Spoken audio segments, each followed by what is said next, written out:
from the economic front now. The RBI's credit policy will be announced today, and bankers are wanting the RBI to cut repo rates. So the question really is, are home loans and car loans likely to get cheaper? CNBC TV 18's banking editor Lata Venkatesh with more on what we can expect. The repo rate is the rate at which banks borrow from the Reserve Bank when they are in need of money. At the moment, of course, banks are borrowing a great deal of money from the Reserve Bank. But even if the RBI were to cut the rate at which it is lending to banks, it is unlikely banks will immediately cut your and my, EMI or lending rates. That is because towards the year end, normally banks are in need of deposits. So they can't bring down the deposit rate, and unless they bring down the deposit rate, they cannot bring down the lending rate.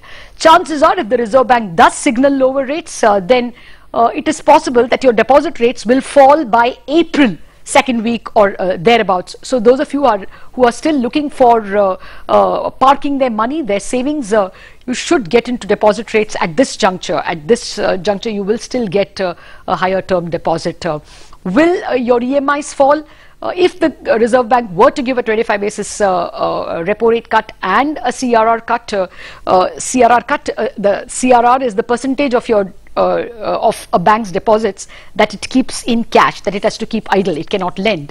If both are cut, the repo rate and the CRR, then chances are that your EMIs will start falling sometime in April.